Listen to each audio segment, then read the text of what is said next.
Ismail. Good morning, young lady. Good morning, good morning, good morning, Regional Director. Good morning, Eileen down there in San Diego. Good morning, Miss Felice. Oh, I'm Melinda Batiste. Excuse me. Good morning, Miss Caroline Baker. Good morning, Miss Cillian Woodland, California. Thank you so much for being on here. Regional Director, Mr. Rose Guerrero, and Regional Director, Miss Chris King. Rose Guerrero King and Chris King, Regional Director, did a phenomenal job on promoting the people in the organization last night on training. That was a great call. Thank you so much. That was a great call. Regional Director, Mr. Julian Lewis. Look at that color. That's a good color on you, sir. My God, I can't wait till tomorrow to hear what you got to say as well. Mr. Harrison Mills, good morning, sir. And Mr. Edmund Smith, good morning.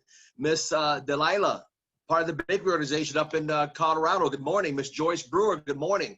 Mr. Dale Ranson in Nashville, good morning, sir. Miss Candy Eppley in Phoenix. Aha.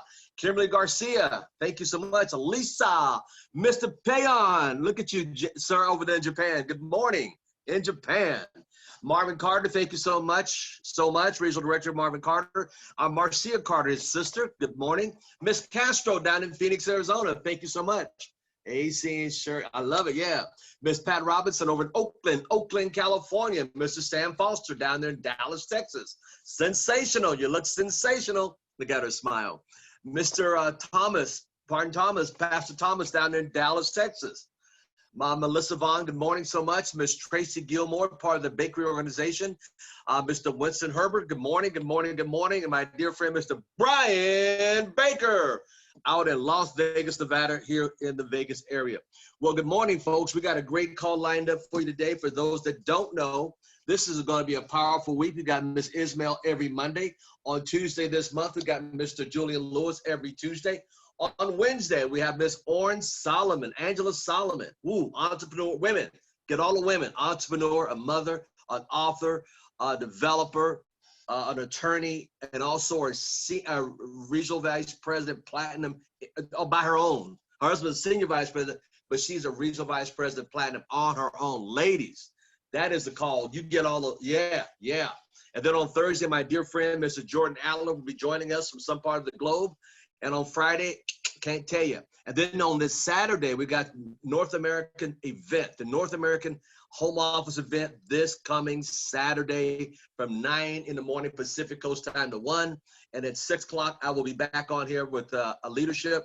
And don't forget Al's happy hour on Friday night to show all the people recognition. So thank you. Now, today, to start the week off, man, I'm so happy. Man, September is shooting by us. But I'm going to tell you something. This young lady has got some great insight. I mean, I still got my teacup. Everybody got a teacup handy still from 2 weeks ago? See, that's how profound that was. I still got one up in my office. I got one on my counter just as a reminder of 2 weeks ago. 2 weeks ago. I mean, my goodness. But today, her name, let me tell you about her. Her and her husband are business owners. You've heard it before. They flip gas stations. They've done well. However, they want to start a family, but they can't do that by flipping gas station. They need residual-based income and from home. She's a great community leader. She's a wife, a mother, 2 beautiful fur babies. She's a regional director in our business. She has a master's degree and also a bachelor's degree. She came out of school saying, "Look, I gotta get something going," because she comes from a long line of entrepreneurs. A long line of entrepreneurs and business owners. She owned her first business by the time she came out of college before she was 26 years old. She's only 2 years older than that, ripe age of 28, I think, at this point.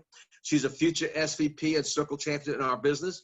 She has a no-quit attitude, and she will become a COC, and she will become an SVP because she doesn't know about the word stop or slow down. So without further ado, the regional director, Miss Natasha Ismail. Can we give her a hand for the boss lady? Boss lady, where are you, boss lady? Where are you, boss lady? Oh, there she is. Thank you. Looking all gorgeous. Looking all gorgeous. Looking all gorgeous. Don't she look gorgeous? My God. It's the lighting. I got a light. It's the lighting. But thank you so much, Mr. Thomas. Thank you. I'll ship you one, don't worry. But thank you so much, Mr. Thomas, for that amazing introduction. And hello, everyone. It's been just about not even 24 hours since I saw everyone, but I still miss everyone. But before I get started, I want to go ahead and thank Mr. Thomas for everything that he does and just his enthusiasm in life and everything that just everything that he puts together. I have not seen another leader, nor will we see another leader unless it's out of his organization that does what he does.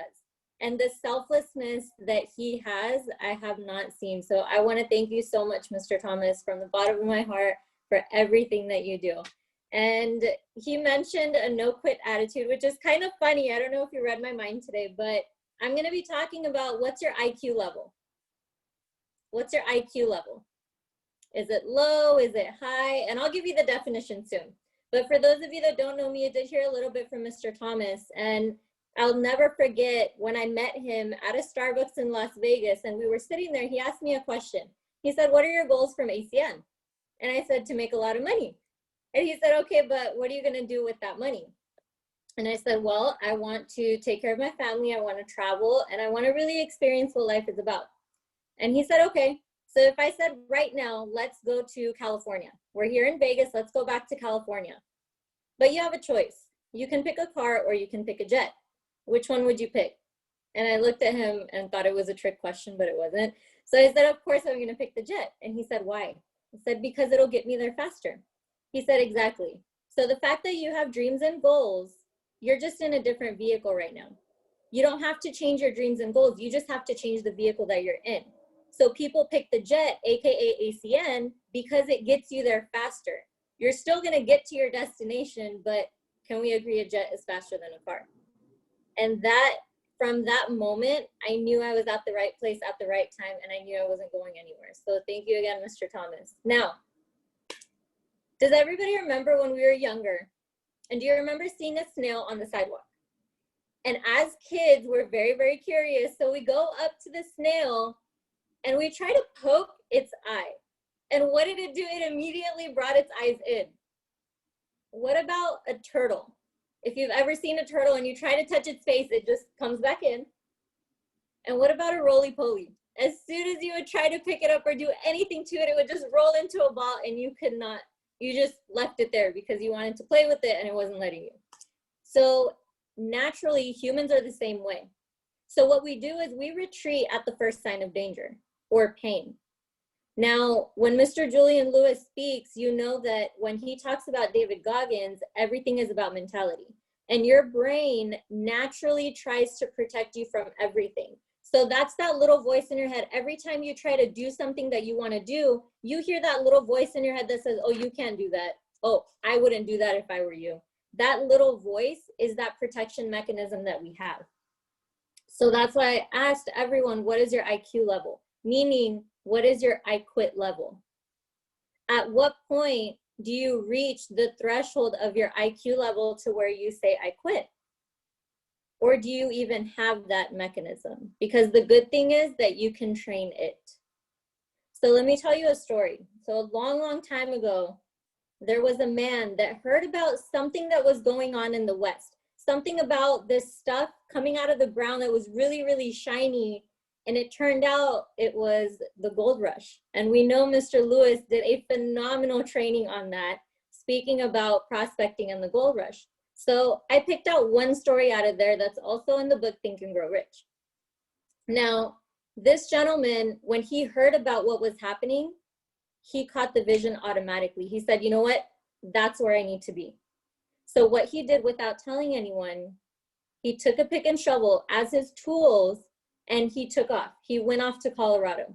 He found a spot and he started digging day after day, night after night, day by day, night by night.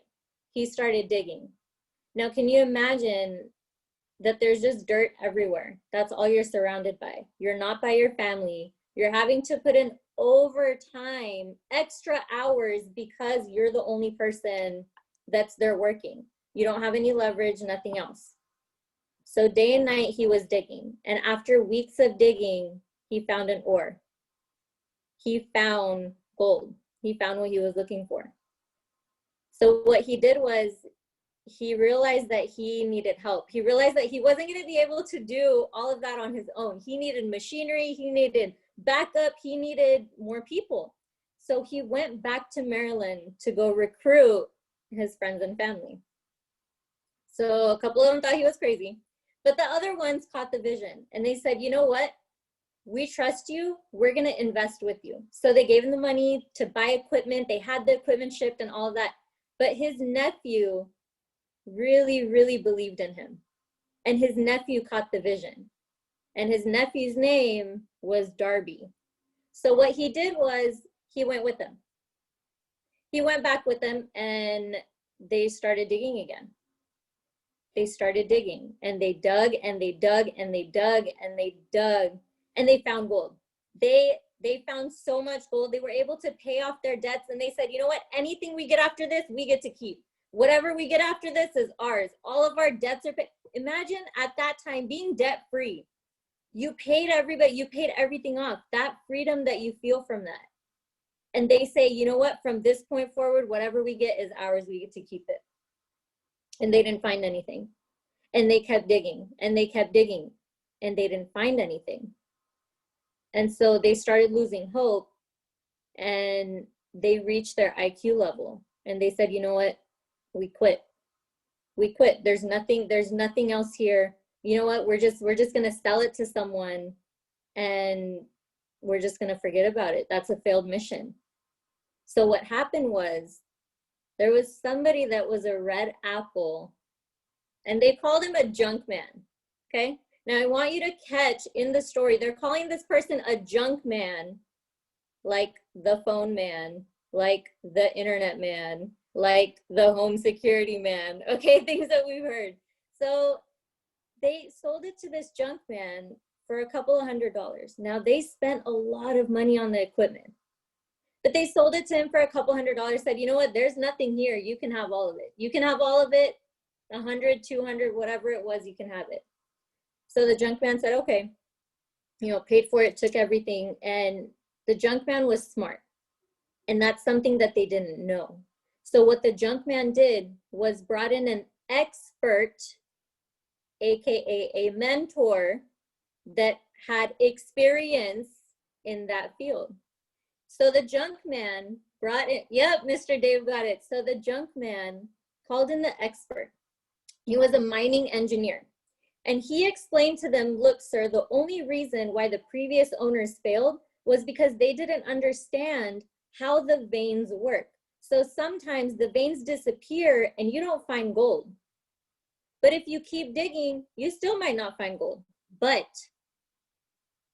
this vein is about 3 feet more, 3 feet away from where they stopped digging. So the junk man said, okay.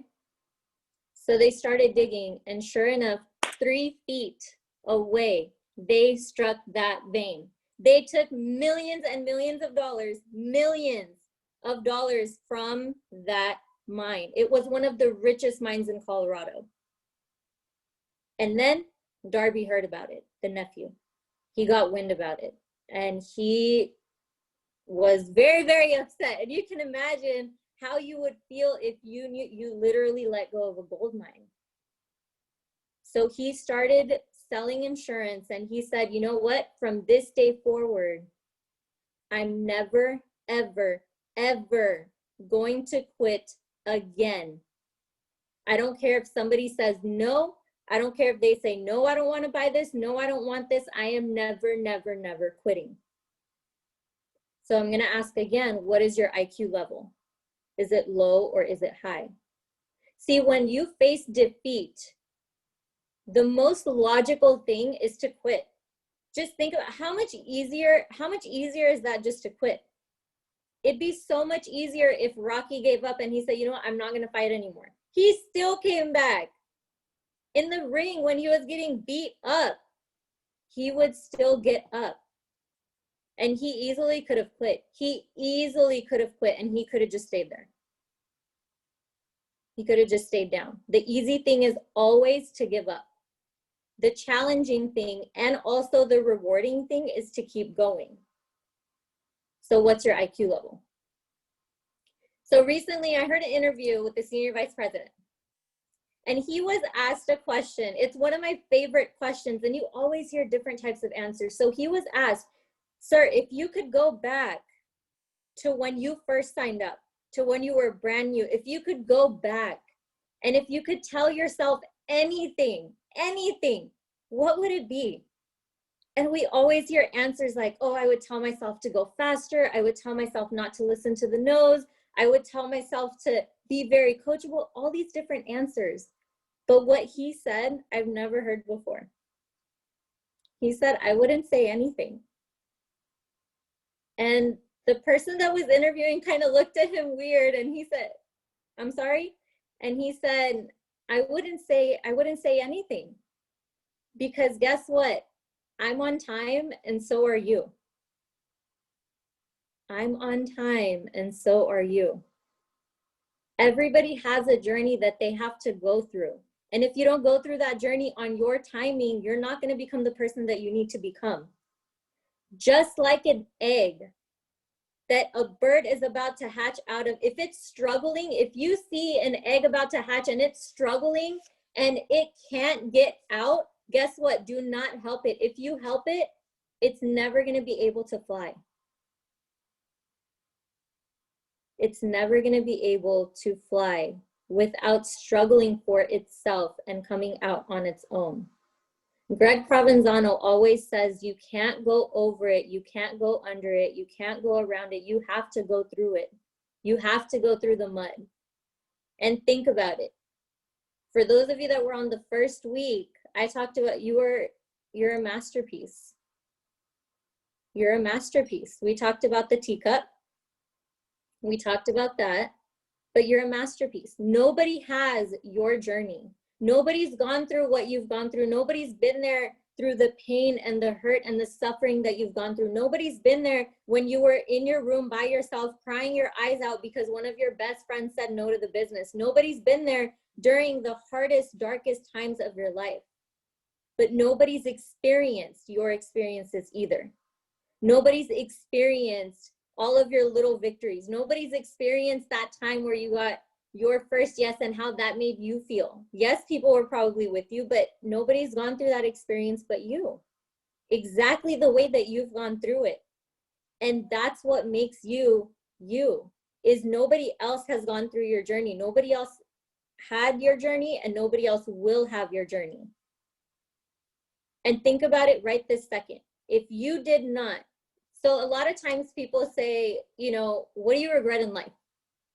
And a lot of times people say, oh, I regret this, and I never should have got with this person. I never should have married that person. I never should have had a baby with that person. You hear a bunch of stuff. But in the end, if you would not have gone through exactly what you did, you would not be here right now. Chances are you wouldn't be here right now. I don't regret anything in my life. Were there things I probably could have done better? Of course, everybody probably could have done things better. But if you didn't go through that, you wouldn't have grown through that. And you wouldn't be where you are today. And I thank God for everything that I've gone through and that I will go through, because that's going to train me to become the person I need to be. I don't ever regret when my friend came into the classroom and said, hey, we got to talk. And he started telling me, look, it's these services and all this stuff. I was like, dude, you're on drugs. I swear, I told him he was on drugs. I was like, no. It's like, I don't have time for it. But he didn't follow the system. But the fact that I said no then, he had already planted a seed. So obviously I was still thinking about it. But I had to go through my own journey on my own timing in order to be where I'm at today. Because one small change or one small thing that you could have done different could have you in a totally different place. And that's all it takes. The difference between good to great is just a little bit more. Difference between great to extraordinary is just a little bit more. That's all it takes. It's that one extra basket that sets you apart. It's that one extra shot. It's that one extra phone call, that one extra text message, that one extra rep that you do in the gym. But what's your IQ level? What is it? Think about a caterpillar. In order to turn into a beautiful, colorful, elegant little creature that flies around effortlessly, it has to be consumed by a cocoon.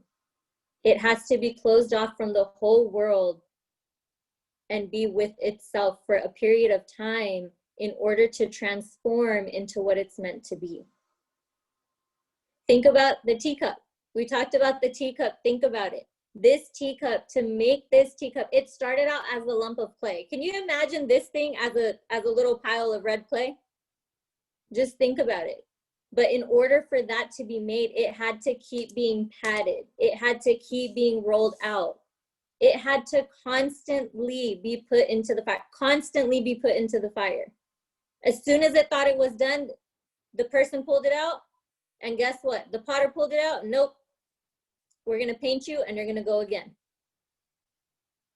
You might be at different points in your life, but guess what? As long as you know where you're going, the journey is going to be worth it. But are you willing to go through it? Are you willing to be like the caterpillar and put into that cocoon and be closed off from the world? Are you willing to transform? Are you willing to be like the teacup? Are you willing to be patted and rolled constantly, constantly being told what you could improve on, constantly hearing the naysayers tell you this isn't going to work? Why are you even doing this? Hearing your best friend talk about you because they don't see the vision. They don't see what you see.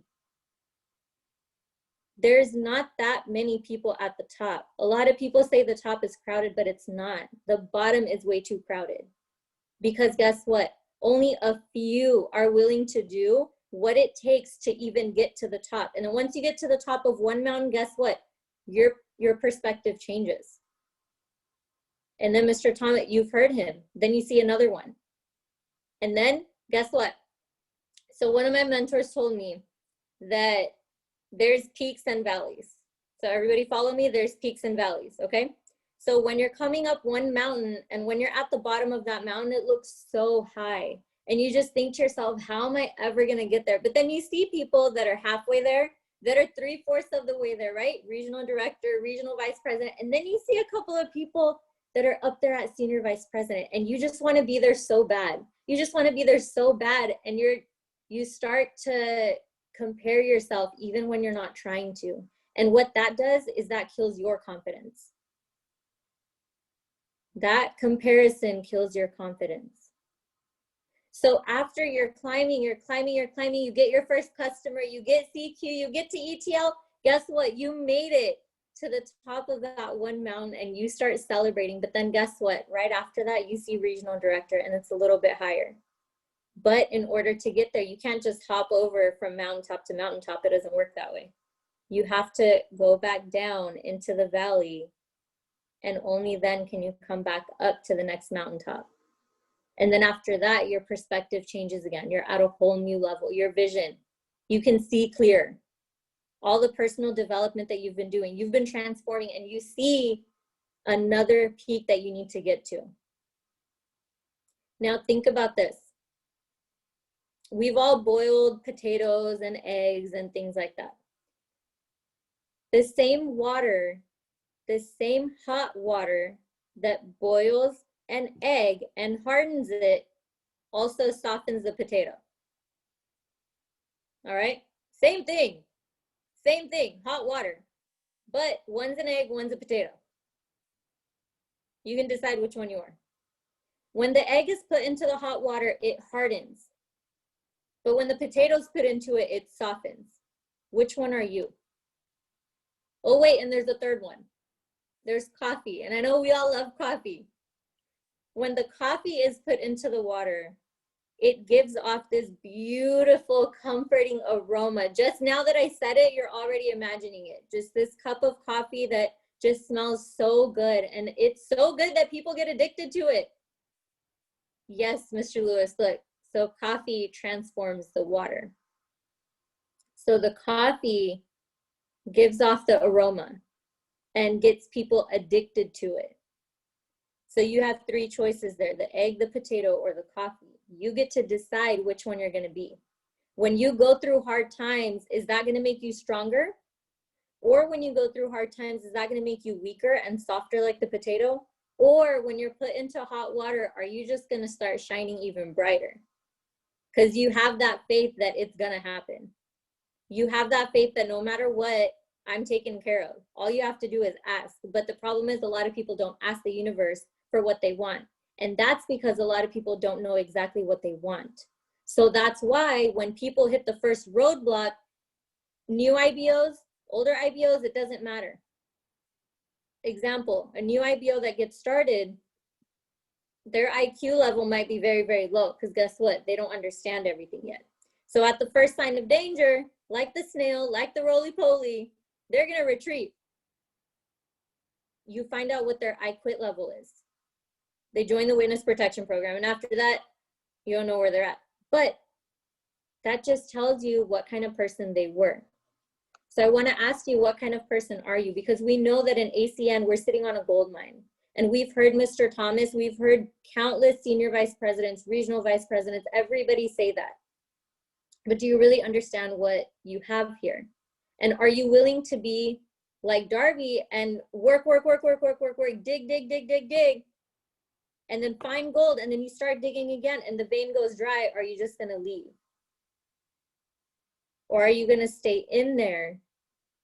And are you going to see the job through? Like Mr. Thomas always said, get her done. Winners never quit and quitters never win. Winners never quit and quitters never win. So with that, I'm going to ask one more time. What's your IQ level? And now let me give you a couple of tips to strengthen your IQ level. Number one, personal development. Hands down, personal development. You have to read. Look, YouTube is one of the greatest things right now. One of the greatest things. You can go on there, motivational video, bam. How to overcome objections, bam. How to get good at this, bam. Everything is right at the touch of your fingertips, but the thing is, not everybody will do it. What's easy to do is also easy not to do. And that's why that's a problem. That's where discipline comes in. And Mr. Lewis explained it in one of the training. You have to have discipline. It's not going to happen by itself. No, it's not going to type it for you. I mean, unless you have one of the smart thingies in your home, you can talk to them. But other than that, you have to be willing to do the work. And Mr. King, one time I was dealing with an IBO that wasn't really doing personal development or anything like that. And I remember asking him, you know, what is it that I can, is there something that you can tell me that either is advice or that I can say to that IBO? And this is what he told me, and I'll never forget what he said. We were in his living room because it was right after a PBR. He said, why would I invest my time into you if you're not willing to invest your time into you? And I thought about it and I said, oh my God, you're right. If we want mentorship, if we want that attention, if we want that help, guess what? If you're not willing to help yourself, nobody else can help you. No matter how much they want to. Us as mentors, we know us as leaders on the call here, we know how bad we want it for that new person that signs up, how bad we want them to experience an international, which we're going to be able to virtually on Saturday. But we want it so bad for someone else. But guess what? Until that person doesn't want it for themselves, no matter how hard you try, no matter how much you talk to them, no matter how many books you give them, no matter how many recordings you send them, they're not going to do anything. It's not going to make a difference until that person decides to take control of their own life and make it happen. You cannot force anyone to do it. We've heard about it. Take a thirsty horse to water. You cannot force a horse to drink. But if you find a thirsty horse, it'll drink on its own. And that's what we're doing. But in order to find those people and in order to attract those people, you have to become that person. So guess what? If your IQ level is low, what kind of people are you going to be attracting? But if your IQ is high, what kind of people are you going to be attracting? Because remember, there's a difference. There's a reason why there's basic, there's average, there's good, there's great, there's extraordinary, where the champions are at. Now, if you want to be at the champion level, you're going to have to do things that the champions do. Don't be basic. Yes, Mr. Lou, don't be basic. Remember, you're a limited edition. Might not be perfect, but you're a limited edition. There's nobody that's gone through what you've gone through. There will not be anybody that's gone through every single thing the way that you've gone through it. But if you have a high IQ level, if you're willing to put in the long nights, if you're willing to keep at it when nobody else believes in you, if you're willing to do it when nobody else sees exactly what you see, just like my parents, they didn't see it. And then once they saw us getting the promotions, they were like, oh, okay, they're doing something, they're serious. But if you have a low IQ level, all of the people that said you were never going to make it are going to be right. And that's one thing that drives me, is I'm not giving other people that satisfaction of seeing me give up on myself. No, honey, you got it all wrong. Okay? So that's how you have to be. Do not quit on yourself. Do not give your haters the satisfaction of seeing you quit before you make it. If you said you're going to be an RVP and SVP, you go do it. I don't care how long it takes. I don't care what it takes, how many Zoom calls you have to do. If you need to take a break, you take a break, but you do not quit. Because if you quit, you have zero chances of making it. But if you keep going, at least you still have a chance. Raise your IQ level, and that's going to raise your life. So with that, Mr. Thomas, thank you so much, and I'll hand it back to you. Wow. Wow. Can we show Miss Ismail some love? My God. We got to get your crown on you today. Look at here. Look here. We got your purple crown. And purple stands for what? Royalty. Royalty. Royalty. Remember that. Purple is royalty. My God. Integrity. Yes. Commitment. You know, she said something that's very powerful. Limited edition. Limited edition. Do you realize that you are a limited edition? And when she said that, I started thinking about my art collection and stuff. When I was collecting a lot of art. It starts off with what they call an AP, artist proof, and then you went to limited edition. And the lower the number, listen up, the lower the number, the higher the value. My God, that was powerful. You know, we're looking for thirsty horses, like she said. I love what Mr. King said. Why should I invest time in you? You won't invest time in your own self. So true. Man, I just love to hear when other leaders say something that other leaders pick up. That's so powerful. Remember the hot water, egg, potato, or coffee. Which one are you? Caterpillar. Remember Rocky. Remember Darcy. I mean, 3 feet from gold. What's your IQ level? Or I quit level? Or IQ level? Which one is it for you? That was powerful. Very powerful. Wow. Whoo. Man, I tell you what, should we give her an Oscar for the day? I think she deserves an Oscar for that performance. How many say she should get the Oscar for the day? I can't wait till tomorrow to see what Mr. Julian Lewis come up with. Maybe he'll get crowned tomorrow. Who knows? But I want to thank hey, it's a production here. Bye, because we're here to give you the best of the best of the best. And I challenge you to get people on these calls. Tonight, come on back. We're going to do 6 o'clock p.m. We're going to do our call, our power hour. We did such a great time last week. So many people got a lot out of it. Phone calls are made. People are signing customers up, as well as getting people committed to get on here. So tonight at 6 o'clock, right back here, 6 o'clock is our power hour. 1 hour. We're going to be making phone calls. Get your list. Don't be shy. Don't run away. Look, to get good at this, like she said, you got to put it. Are you a thirsty horse, like she talked about? Or are you looking for shelter, hiding out? What's your IQ level? Don't quit on us tonight. Get on back here at 6 o'clock. One more time. Can we give Miss Ismail a hand? Come on, one more time. Whoa, one more time. Show some love.